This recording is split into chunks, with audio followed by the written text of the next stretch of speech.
Welcome to Your Sparkly Brand. We're here to inspire and empower female entrepreneurs like you. On this podcast, we share valuable how-to content, discuss common mindset challenges, and interview kick-ass women business owners about their journeys. In a world that tries to pit females against each other, Your Sparkly Brand is celebrating successful women, nurturing the next generation, and uplifting each other. I'm Lauren Tassi. I'm a copywriter and launch strategist, and I'm here with my co-host, Megan Gersh. She's a brand and web designer and a marketing expert. Hey, what's up? Meg. How are you? I'm good. Will you tell us a little about our guest?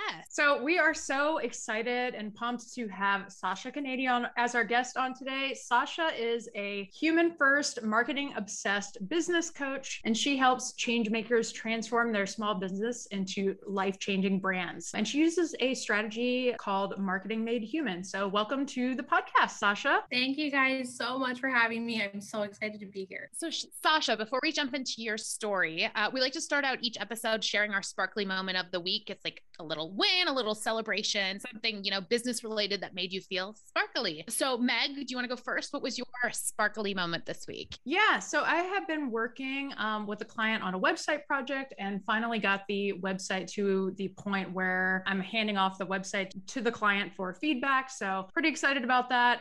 The project has been going really smoothly. So yeah, that's kind of my little sparkly moment of the week. What about awesome. You? So this one totally came out of the blue. I got an email from somebody yesterday who had downloaded, I created this workbook like a year ago. I didn't even realize it was still out there in the world, a free, it's like a business building, figure out what kind of business you want to start workbook. And I got this email from this girl who was just like, this workbook changed my life so much. You're really helping me figure out what I'm doing. And I'm just like, oh my God, I forgot it was out there. So that just felt so good. And I'm totally going to put a link to it in the show notes if anybody else wants to check that out. That's amazing. I love that news so much. And Sasha, what about you? Okay, so I promise this is not a downer thing, but my mom actually had a stroke last week and she was in the hospital. It was really scary, but she's fine. She's okay now. And the lesson from it this week, now that I'm kind of getting back to the swing of things of business, has been really reconnecting with gratitude and my why afterwards. And just it's the end of the year. And so was so stressed about getting things done.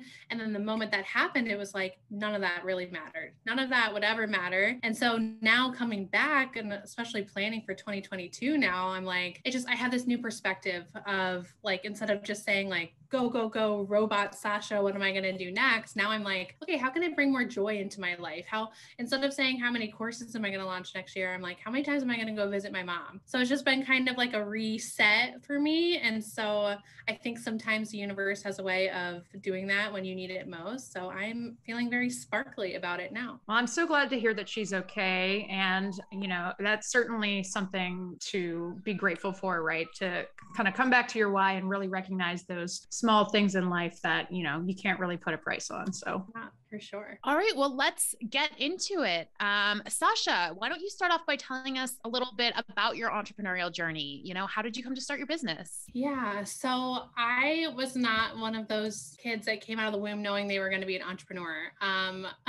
Had lemonade stands and all that, but I really was motivated originally, and I promise I'll come back to being a better person. I was really motivated by financial independence because my parents got divorced when I was 12, and I saw my mom lose everything in the divorce, and she had to claw her way back out of that. And to see her still provide for her kids, it was just, I was oh my gosh, I'm never going to depend on a man ever in my life. I'm going to be so financially independent. And I just became this workaholic to do that. And I started working, at a really young age as a server and bartender, and really kind of learned about customer service through that and talking to people and selling to people and what makes a good experience. I always say everyone should work in the restaurant industry once in their life because it really teaches you so much just about people. And so once I graduated college, I got my first entry-level marketing position and just kind of worked my way up there. And I was determined to be this corporate ladder climbing, work for a big brand. And the moment where it kind of shifted for me was when I started two things. I started a self-love healing journey and started to really dissect things in my past and how it was affecting how I was acting now. And like I said, that financial independence being the root of everything I was doing, when really it wasn't about that. It's more about just, you know, time freedom and doing the things that I want to do in life. And I really went through this healing journey that helped change my perspective. And as I was doing that, I remember sitting down with my boss, and I worked at a really stressful digital marketing powerhouse. And my boss told me, he said, Sasha, look, I need you to stop leading with your heart. That was like the thing he said to me. Because I was telling him about a situation I was in, and I was like, here's what I want to do. And he's like, no, I need you to stop leading with your heart. And like, that was the moment I was like, I don't want to work for anyone else like ever again in my life after I heard that. Like, I'm sure, obviously not everyone, leader or boss, is that way, but I realized like, I don't want to serve one person, because that's what I felt like I was doing. It was like, I mean, you guys probably know how it goes. You feel like you're starting to serve your manager more than your customer in like a corporate setting sometimes. And so I don't want to serve one person. Like, I want to serve all people. And so that was the moment I was like, I think I can do this. Like, I can take everything I've learned and I can go do this on my own and do things my way. And I also saw, I'm sorry, I'm like kind of rambling a little bit, but I also saw people, the new marketers coming in to the company, were just so obsessed with like the latest algorithm shifts and the latest platforms and like they're all these shiny objects, and like none of them could tell me like who our customer really was or how to connect with them on an emotional level. And so I was like, oh my gosh, there's really this gap in business and marketing education, because they're all just watching all these gurus who are like, here's how you blow up overnight and go viral. And that's what excited them. So I was like, I want to go off and teach people about making marketing human again. And so then it just kind of lit this fire, and I was like, how do I do this? And I just, right before the pandemic, decided I'm going to leave. And then the pandemic hit. So it's been a crazy ride ever since, but I'll stop talking now and let you interject. But that's kind of how I got to where I am today. Yeah, for sure. And I feel like there's so many businesses that get caught up in those numbers. They get caught up in like, how many sales am I going to make this week? Or how many Instagram posts do I need to make? Or any of those kinds of things, when in reality, we sometimes can forget that there's a human being on the other side of the screen, like consuming that content like all day, every day. And so I think that that's a really cool point to bring up. I just, when you said that about your manager saying like, don't lead from your heart, like, oh my God, I'm just like, I want to strangle him. Like, that is People not it. Ask me, they're like, is that true? Like, or is that just part of, like, is that your story? I was like, no, like that literally was the moment I knew.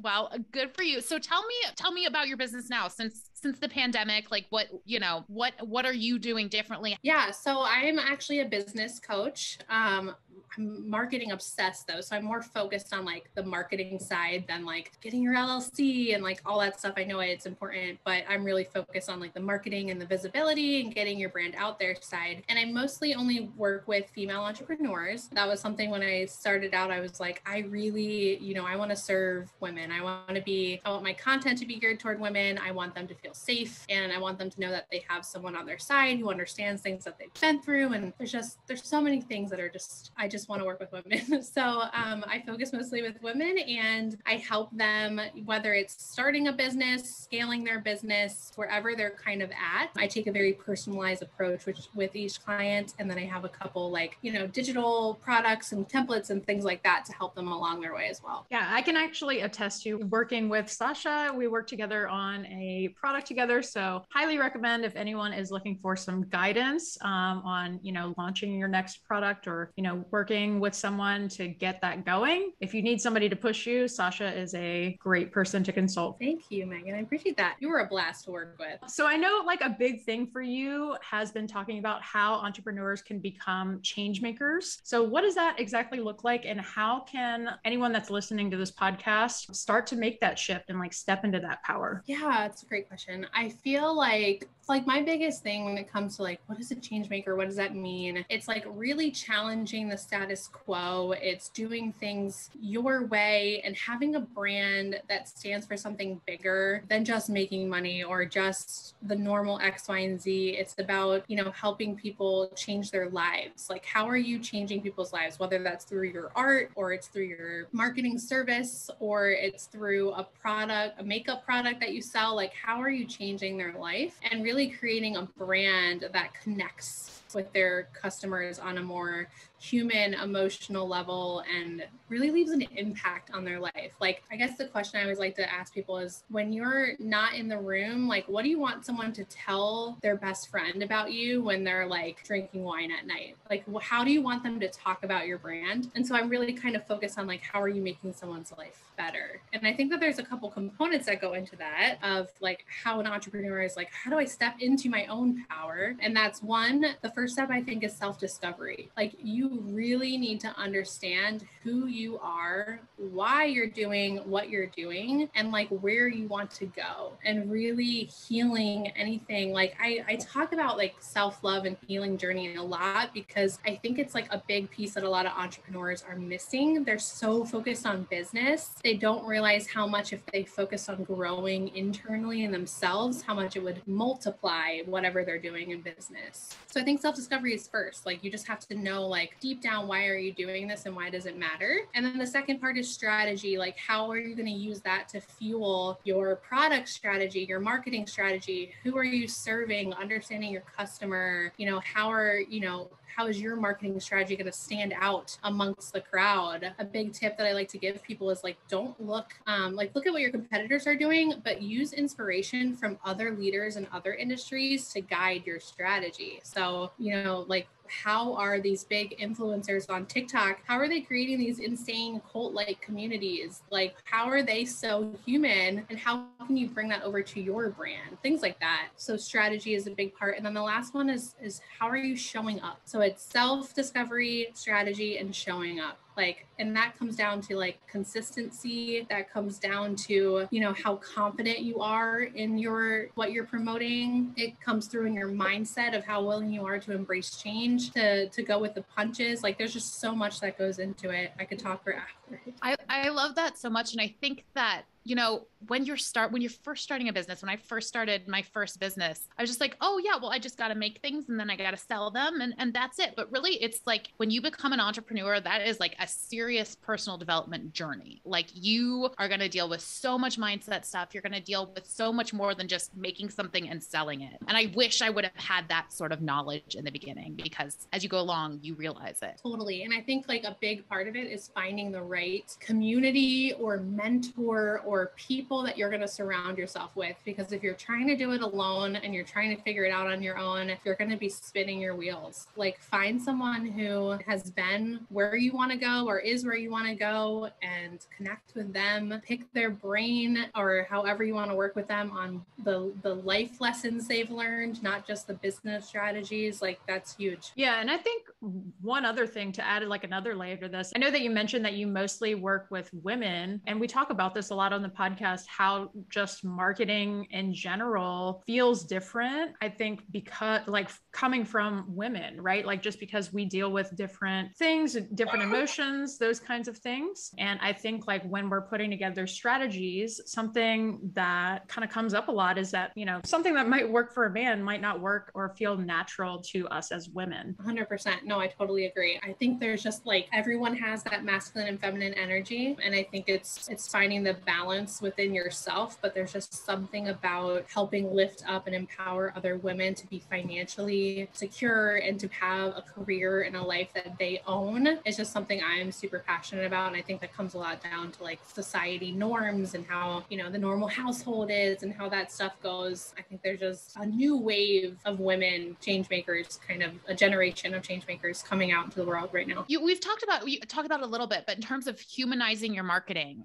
what are some tips for doing more of that in your business, especially maybe if you're not like a personal brand, maybe you're more service-based or product-based? What advice do you get on that? Yeah. So I think like the first thing it comes down to is knowing who your customer really is inside and out. And I know you've probably heard people say that before, but like, it comes down to more just like than research, like sitting on Google and like, how old are they? Where do they live? Like all those kind of like superficial things. Like, I care more about like, what are their problems? What are their fears? What are their goals? What are their dreams? You can sit on Google all day, but one of my favorite pieces of advice to give to people is go find your customer in real life and just talk to them. Like, get some qualitative data. And like, there's nothing better for your brand than if you go and experience like that one-on-one emotion and like hear their story and like, go talk to a couple people people who all come from different backgrounds, but are all your customer, and just see like what, like if it could be as simple as like, let's say you sell candles, even going to like a candle shop and just striking up a conversation with someone who's looking at candles there. You could talk about what they're looking for. You could talk about what that smell means to them. Like just talk to them. Like you're just going to get such a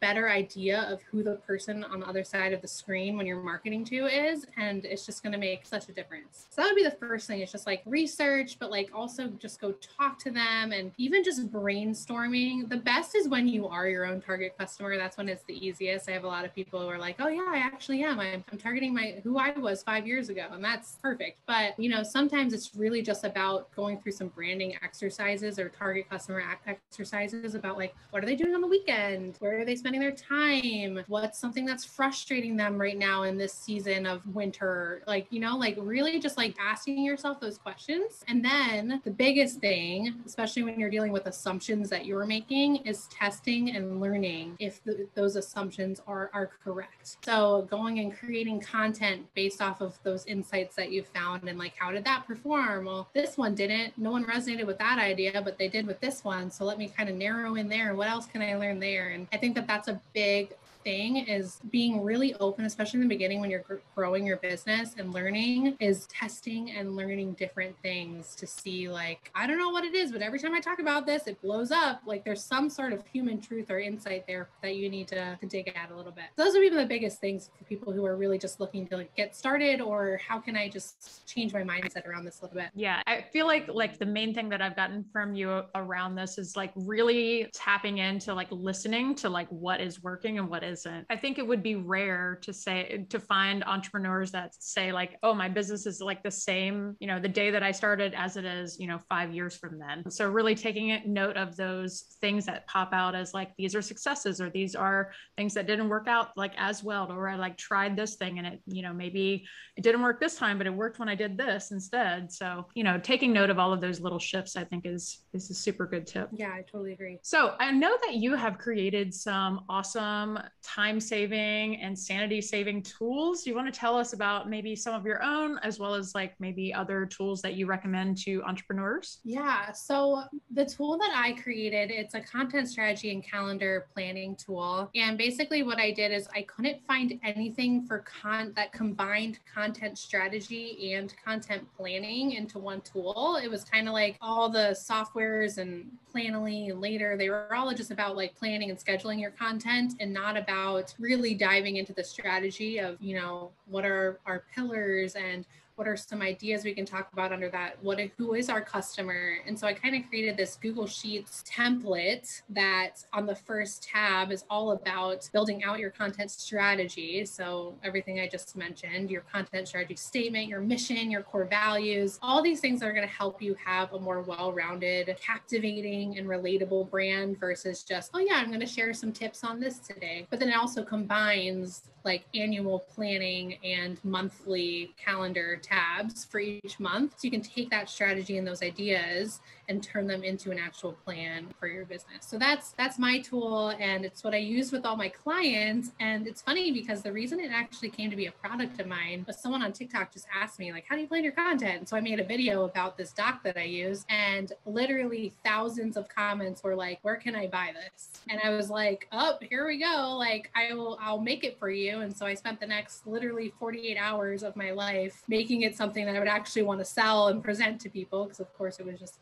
kind of thrown together in my own little way. And I said, here it is. And it just kind of blew up. And I think that right there actually is a really good example of human first marketing. Is I really listened to what people were saying they wanted and what they needed, and acted very fast to give it to them and to be the first to market, I guess, with something that they needed. So that's one that I've created. But like, I'm a huge fan. I know, Megan, you're probably like, I hear you talk about this so much, of Flowdesk. It's the tool that I use for email marketing. And I am just obsessed with it because I'm an email marketer at heart. It's kind of where I started in the marketing world. And I've never seen a tool like Flowdesk. Do both of you use it, or just Megan? No? Okay. So it's woman owned and created. So like that right there, like every little detail about it is just so intuitive. It's beautiful. It makes it fun to create workflows and to set up your emails. They have beautiful like templates and things like that. And it just makes, like, I was using MailChimp before and I just like would bang my head against the wall with like how the design was. And it was just, it wasted so much time. So if you're anything like me and you're wasting time because you want something to look really nice for your brand, use a tool like Flowdesk and you'll save so much time. So yeah, that's my favorite. That and Calendly. I use Calendly to, if someone wants to schedule something with me, it's a tool where, you know, it's connected to my Google Calendar so they can easily find a time. I use it for paid things. People can pay to book time with me as well. So it just saves me a ton of time. What about you guys? Well, I have to agree with you on the Flowdesk front. I mean, I remember being on the call with you when we were talking about that, and I was like, what is everybody talking about this Flowdesk thing? Like, what is all the ruckus about? And then I tried it and I was like, oh, like this is why everybody's talking about this tool. Like, it's just amazing. It's far more intuitive and beautiful than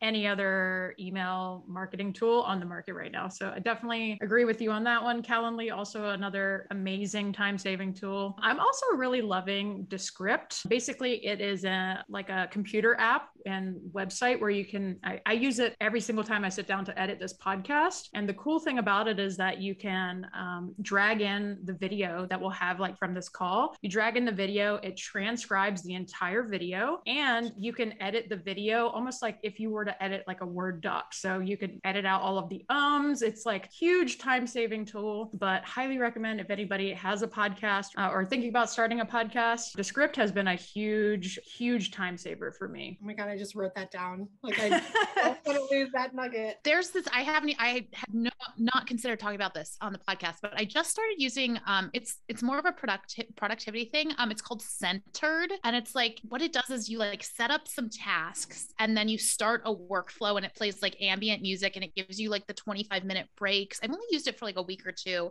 But it definitely like keeps me focused when I need to be focused in the moment, and then like gives you a break when you need it. And then you could also like turn your camera on and see all the other people working. It's really interesting. I haven't paid for it yet. There's like a free version you can try, just if focus is a problem for you, which is a huge problem for me. Yes, I'm writing that one down as well. Is that like a computer app or what is that? It's just a website. Like you don't have to download anything. So I found it through, I get these emails, like focus playlist emails. And they were like sponsored one of the playlists for the week or something. I was like, I'll try this. But I can send you a link. I can put a link in the show notes. Again, I think it's pretty new, so there might still be some bugs. Awesome. I think another like hack that like I always forget about, so I'll bring it up now, is to listen to like podcasts or videos or YouTube videos or even like something you're trying to learn at like 1.5x speed or 2x speed. There's just, it makes it so much faster and you still comprehend everything. Like it's been a game changer when I actually remember to do it. You know, I feel like people in real life talk too slow now that I listen to so many podcasts and audiobooks on like 2 times speed. Yeah,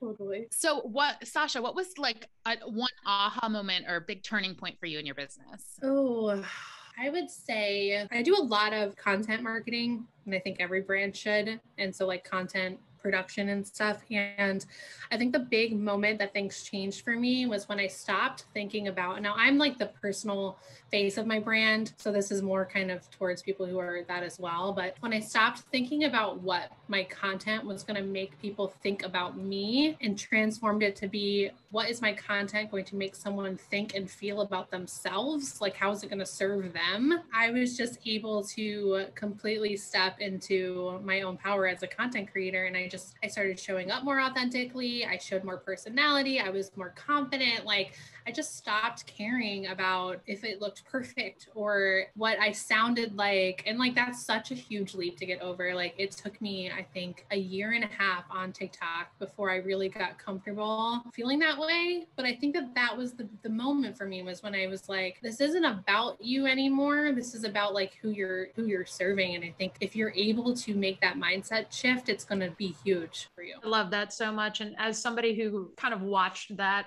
transformation, like you could definitely tell like a a shift in your content. And it was like one of those things Tell where me it's like, that all the time.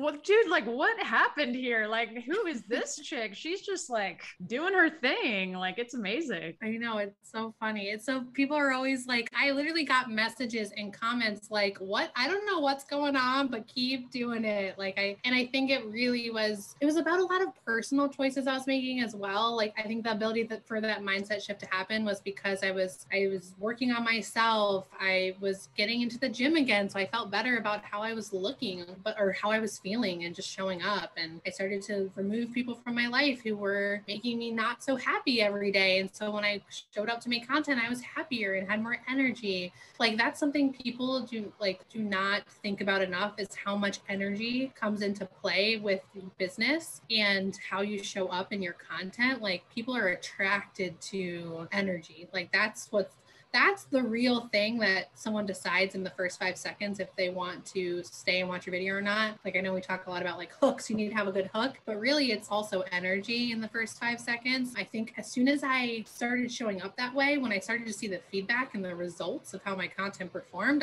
there was no going back. I was like, oh my God, this is the only way to do this. And so, yeah, I think that was huge. That is awesome. I love it so much. Let's talk a bit about like, are there any big brands or people that you kind of look to for inspiration, as far as like people that you think are just like killing it in the industry? That's a really good question. So I am a huge fan, I don't know if you guys even know her, of Sunny Lenarduzzi. Are you familiar? You know her? Okay. She's like a YouTube guru, and she's just somebody that I've always admired of how she shows up on camera. But like lately, she's been really owning like her beliefs and really stepping into like this new zone of genius in her content. So that's someone that I always kind of go to for video marketing in particular, of learning things. What about you guys? Has anybody seen, they found me on Instagram because it's like, I'm the perfect target. It's called Psychedelic Water. Have you seen this, Meg? Have you been targeted by this? The neurotropics in the water, you know, like the adaptogens and all that stuff that's really buzzy right now. But again, it's like, their can't actually be sparkly, but it's got like some holographic features. And I like followed them for a little bit just because I was like, what is this? This is so, they found me, like they found the right person. But then I try to like cut out anything that's not like seriously adding value to my life when it comes to following people. But they were doing some interesting stuff. Cool. I'm going to check that out. Yeah. So let's talk about like, if you could time travel, go back in time and give your younger self just one piece of advice, what would that be? I think that I would definitely tell myself to stop overthinking and just take messy action, because when you are first getting started or you're not exactly sure what you're doing, you overthink everything, and you're not ever going to know until you just start putting things out into the universe and you see how you feel doing it, how other people react. Is it working? Is it not? Like, my brand and my vision has changed so much over the last, 6 months compared to when I first even started a couple years ago. And, I could have never possibly came up with what I have now and where I want to go 2 years ago. I just couldn't, because I didn't know the things that I know. I didn't go through the challenges. I didn't have the aha little moments. Like, I think the biggest thing is just to get started, to execute. My biggest thing is messy action. And then like, there's seasons for your business. And in the beginning, it needs to be messy action. And then there'll be the season of like clean up and scale. That's what I'm kind of in right now, is clean up and scale. But if you don't ever take that messy action, I think that's where so many businesses fail, is because they never really get the traction, or they don't really get started because they can't overcome what's in their head. Solid advice. Sasha, what are you working on right now? What are you excited about that's coming up? Oh gosh, that's a really good question as well.